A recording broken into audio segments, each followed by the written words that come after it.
In the name of Allah, the most compassionate, the most merciful, and may the peace and blessings of Allah be upon His last and beloved Messenger Muhammad, and may the peace and blessings of Allah be upon you all. The title of this presentation is Understanding Black Holes from the Guidance of the Quran, the last revelation of Allah God to people. Now, to introduce this presentation, we have a problem with understanding black holes. Now, in cosmology, people tried to understand these objects, that as you can see on the screen, that there are objects at the center of the galaxies. Now, what they know about these objects, that they have a huge gravitational field and that they can attract anything within their kind of vicinity. But till this day and age, till this date, there is no comprehensive understanding for these objects. So we have a problem in cosmology that the purpose for these objects and the function, it's not well understood. That's a fact. And all that we have are theories, conjecture, guesswork, based on some data collected from these objects. Now, what I will show in this presentation is that why don't we go to the Quran, to the book of the Creator who created everything. So if we want to learn anything, we need to go to Him and ask Him to teach us. And the knowledge of Allah God Almighty that He wants people to learn is all contained in this book, in the Quran. So I will show today, by pondering upon certain verses in the Quran, we can put forward a complete understanding for black holes, their function, what they are, and everything. So let's start. If we ponder upon the first verse, which is verse number 7 of chapter 51 of the Quran, which reads, "And the heaven containing weaved ropes." The verse once again, "And the heaven containing weaved ropes." So in this Quranic verse, Allah God Almighty is telling us that the heaven, and the heaven means the volume surrounding a central object.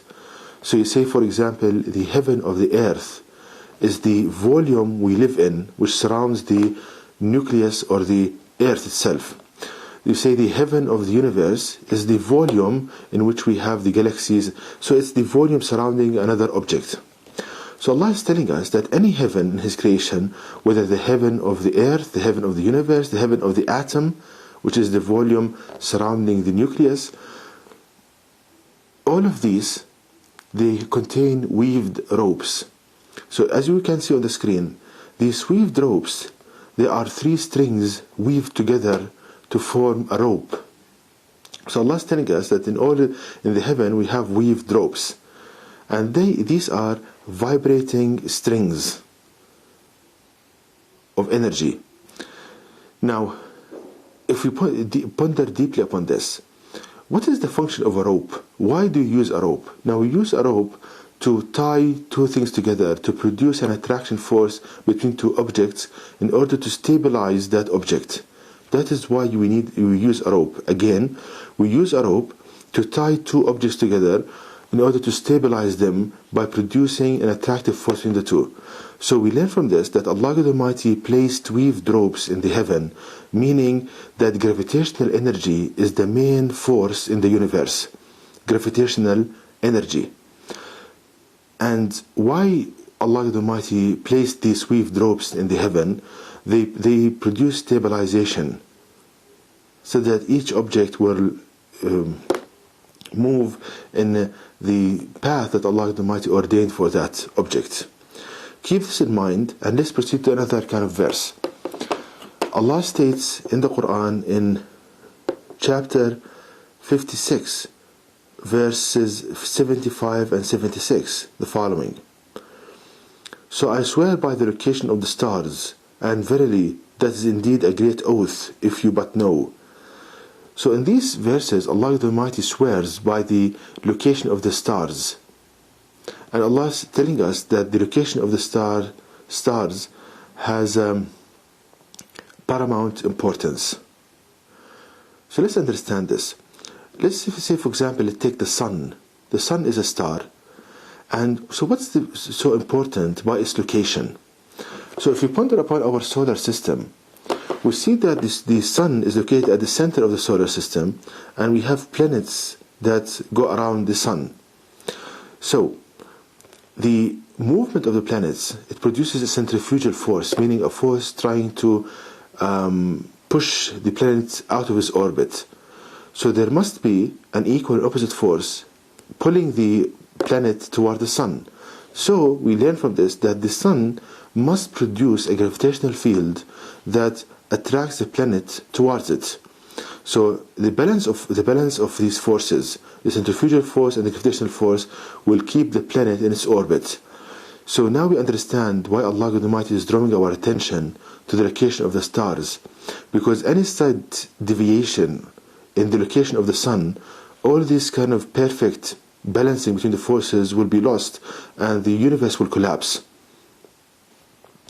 So we understand now, firstly, that the location of the stars is very important because they produce the gravitational energy needed for the maintenance and the preserving the motion of the objects in the universe.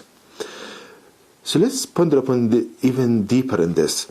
Now, how can the sun produce this huge gravitational field that can stabilize and maintain the movement and the rotation of the objects in its volume, in its heaven? Now, the sun, let's say it has a fuel kind of atoms, and there is kind of a reaction between these atoms. So basically the sun is like a furnace which kind of interacts, causes the atoms to interact with each other. Now, so here we are dealing on the basic forces, which are the forces that hold the atom, that hold the maintenance of the atom. And going back to the Quranic verse that any heaven contains weave drops, so we learn from this that the heavens of the atom should contain gravitational energy. So any reaction in the atom, it will release this gravitational energy which holds it together. So by burning these atoms, they release their gravitational energy, and these gravitational energy are composed on the basic level of weave drops, 3 strings weaved together. This is the basic unit of energy in the universe. So it releases it. So basically the sun, it's a gravity generator.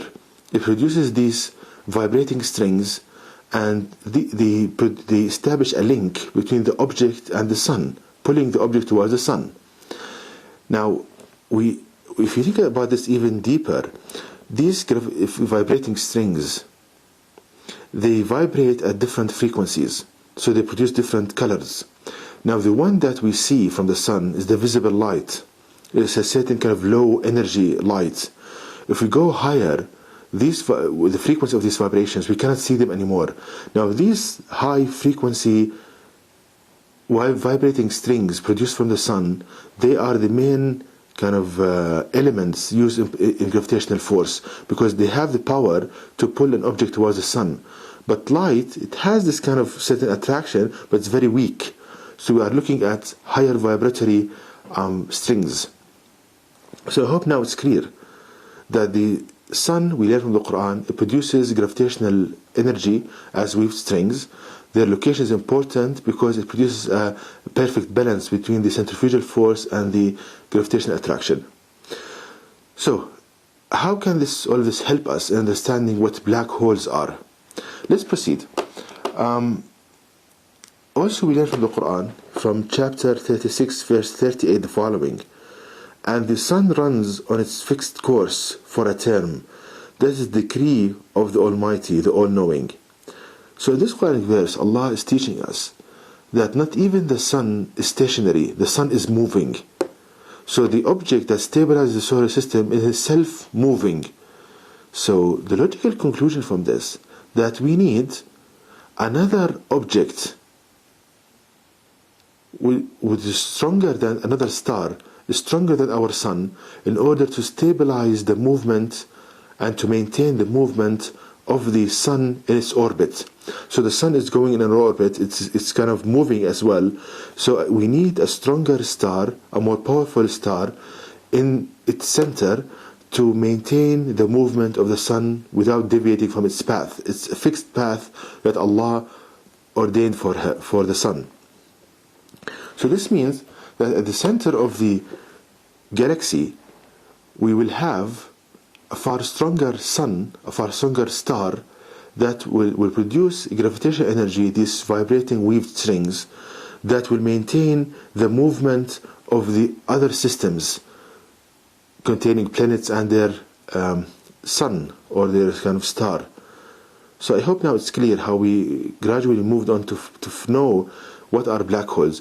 So from the teachings of the Quran, the black hole is a very powerful star producing gravitational energy and producing vibrating strings that are vibrating at a very high frequency, so powerful that you cannot see them because they are vibrating at a very high frequency in order to produce a strong gravitational energy to maintain the movement of all the objects within the galaxy.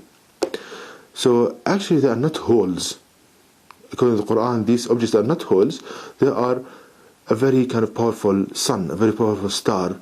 And the reason they produce this much gravitational energy because they produced so much vibrating strings, very high frequency.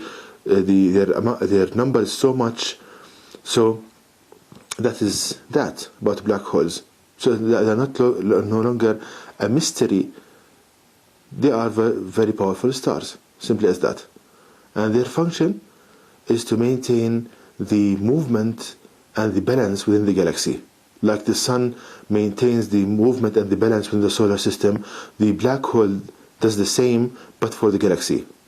That is the end of that story. So I hope, brothers and sisters, you realized the potency of the knowledge of Allah God Almighty in the Quran. It's very potent, it's very, very kind of powerful, that by pondering upon just maybe 3 or 4 verses, you understand concepts in cosmology that people take years and years to start grasping. So again, brothers and sisters, Allah God Almighty wants the believer to be the teacher of others and not the one on the receiving end. And He gave you the means to do it, which is pondering upon the Quran. And to know more details about this topic, please visit my website at www.quran-miracle.com, and you can email me at zquran@yahoo.com, and may the peace and blessing of Allah be upon you all.